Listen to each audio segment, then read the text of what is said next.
Je sais que ceux qui suivent ma chaîne sont conscients de la situation dangereuse dans laquelle se trouve notre pays. J'espère que le pays commence à se réveiller plus largement. Je suis assez sûr que c'est le cas. Et c'est pourquoi, vous savez, je suis allé aider Matt Goodwin. J'ai écrit à ce sujet sur River News. Je mettrai un lien vers mon article ci-dessous. Je suis allé à Gorton et Denton soutenir Matt Goodwin, candidat de réforme, lors de l'élection partielle, faute de temps. Je ne m'intéresse pas aux petites querelles sur les réseaux sociaux. C'est bien trop sérieux et nous n'avons pas beaucoup de temps pour sauver notre pays. Parce que ce que nous avons vu, c'est que le Parti vert a été victorieux. Un parti qui, parfois, a mené campagne dans une langue étrangère et il y a de sérieuses questions à se poser concernant l'élection. Maintenant, avant d'aborder tout cela, vous savez, cela montre l'état déplorable du pays que nous avons vu la statue de Churchill profanée avec des slogans d'extrême gauche. Et nous avons un Premier ministre, vous savez, comparez-le à Nigel Farage, qui est sur le terrain, présent dans la circonscription, actif et visible. Un Premier ministre qui semble terrifié à l'idée de rencontrer réellement le public. En quelque sorte barricadé à l'intérieur lors d'un événement travailliste où il a fait encore une autre affirmation incorrecte.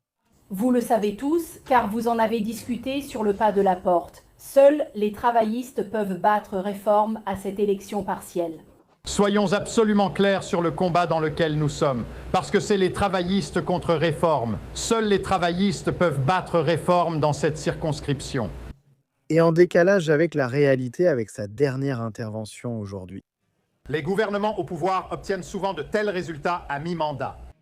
Mais je comprends que les électeurs sont frustrés. Ils sont impatients de voir du changement. Parce qu'en fait, comme vous pouvez le voir ici, il y a eu de nombreuses fois où un gouvernement travailliste en place a réellement remporté des élections partielles. C'est juste que celui-ci est dirigé par le Premier ministre le plus impopulaire de l'histoire. Regardez, en analysant les résultats, il est intéressant de voir ce qui s'est passé. La part des voix du Parti travailliste a été réduite de moitié. Vous avez vu la part des voix de réforme doubler depuis 2024. Les Verts ont gagné, mais regardez aussi la part des voix des conservateurs. Les conservateurs sont finis. Ce n'est même pas l'une des 400 meilleures circonscriptions pour réforme à l'échelle nationale. Mais regardez simplement ce que cela signifierait, ce basculement proportionnel, si vous l'appliquiez à tout le pays, ce que cela impliquerait. Réforme obtiendrait 415 sièges aux prochaines élections générales, les Verts 100 et le Parti travailliste seulement 38. Et les conservateurs ne compteraient plus qu'un seul député. Et vous savez, quand Réforme parle de ce pays comme étant brisé, cela est contesté par les travaillistes et les Tories. N'est-ce pas le signe d'un pays brisé? Suggérer que nous devrions jouer le jeu du sectarisme pour gagner des sièges, nous rejetons cela. Nous sommes un parti qui prône la communauté nationale et l'unité nationale. Nous ne faisons pas de politique sectaire. Les Verts, Anna Spencer et ce fou de Zach Polanski, eux, ils font de la politique sectaire. Nous sommes le seul parti à avoir proposé de placer Gorton et Denton en tête. Les Verts ont évoqué Gaza, le Parti travailliste n'a parlé que de lui-même. Je pense qu'il est responsable de ne pas faire de politique sectaire et de parler du pays dans son ensemble. Et j'espère que ce week-end et dans les semaines à venir, les médias nationaux nous suivront en disant cela. Ce genre de campagne avec différentes langues qui s'adressent à des groupes spécifiques en fonction de leurs caractéristiques est inacceptable dans la Grande-Bretagne moderne. Est-ce que cela reflète une perte de vitesse de réforme? Non. Nous avons plus que doublé notre score dans le fief travailliste. Lucy Powell a déclaré que si Réforme finissait devant le Parti travailliste dans le Grand Manchester, ce serait existentiel pour le Parti travailliste. Ce que vous voyez aujourd'hui, je pense, c'est l'émergence d'une nouvelle politique. D'un côté, il y a les Verts. Ils veulent légaliser le crack, l'héroïne et avoir des frontières ouvertes. De l'autre côté, il y a Réforme. Nous voulons contrôler les frontières. Nous voulons investir dans notre propre peuple. Nous voulons privilégier la majorité britannique travailleuse. C'est l'avenir politique du pays. Je pense que demain, les Britanniques réaliseront qu'il faut choisir. Est-ce qu'on veut aller avec Mazak les Verts ou est-ce qu'on veut aller avec Nigel Farage et un gouvernement réforme? Je pense que des millions de personnes choisiront la réforme. Matthew Goodwin. Vous espériez que les gens voient une alternative pour voter Vert sans penser à un vote perdu? Non, les Verts ne peuvent réussir cela que dans environ 30 circonscriptions.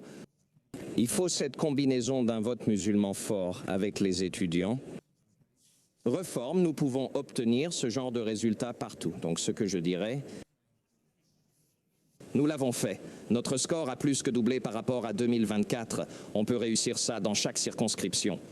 Chaque député travailliste se réveillera demain, regardera le vote réforme et pensera « Oh là là, nous avons des ennuis ». Matthew Goodwin, vous vouliez devenir le 9e député réforme. Qu'est-ce qui a échoué? Ce n'était même pas serré. Le sectarisme. Voilà ce qui s'est passé. Nous avons plus que doublé nos voix et sommes désormais la deuxième force politique sur le terrain du Parti travailliste dans cette circonscription, plantant un drapeau dans le nord de l'Angleterre. Vous aurez vu les panneaux de réforme partout dans cette circonscription. Plus de 10 000 personnes ont voté pour nous. Nous pouvons aller dans les circonscriptions travaillistes du nord de l'Angleterre, dans le mur rouge, au pays de Galles. Nous pouvons et nous gagnerons ces sièges. Les Verts n'obtiennent ces résultats que dans peu de circonscriptions. Nous pouvons le faire partout. Notre présence locale est la meilleure du paysage politique britannique. Nous n'avons pas adopté de politique sectaire pour atteindre notre objectif. Nous avons mené une campagne professionnelle et créé un lien avec la population locale. Vous savez, encore une fois, peu de Britanniques veulent la légalisation du crack et de l'héroïne, des frontières ouvertes ou la suppression de notre dissuasion nucléaire.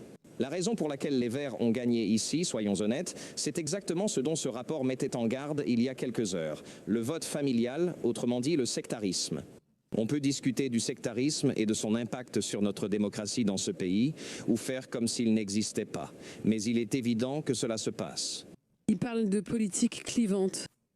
Vous avez affirmé que c'était une affaire légitime.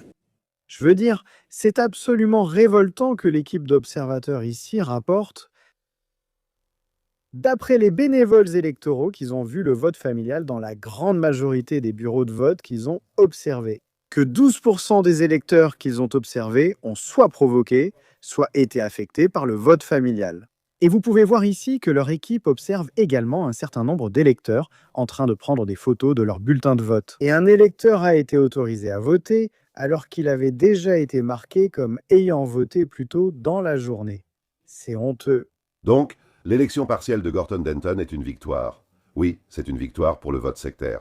C'est une victoire pour la tricherie lors des élections. En 2015, il y a eu une élection partielle à Oldham. Je l'ai qualifiée de truquée et corrompue à cause de la manière dont les votes par correspondance étaient rassemblés au sein de la communauté musulmane. Cela s'est reproduit à Peterborough en 2019. Et, vous savez, j'ai même mené une action en justice contre ce que j'ai vu lorsqu'une personne est arrivée avec un sac de supermarché contenant 1000 votes par correspondance. Eh bien, d'une certaine manière, j'ai été seul à essayer de dénoncer la fraude en politique. Mais hier soir, à la clôture du scrutin, une organisation très réputée appelée Democracy Volunteers a déclaré que dans 12% des cas de vote qu'ils avaient observés, il y avait eu un vote familial. Cela signifie qu'un mari et une femme, ou plus, se rendent dans l'isoloir et observent effectivement comment l'autre membre de la famille vote.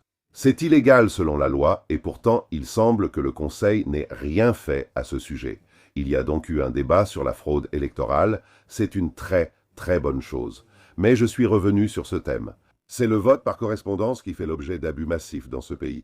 Il faut supprimer la liste. Seules les personnes âgées, infirmes ou vivant, ou travaillant à l'étranger, devraient voter par correspondance. C'est nécessaire.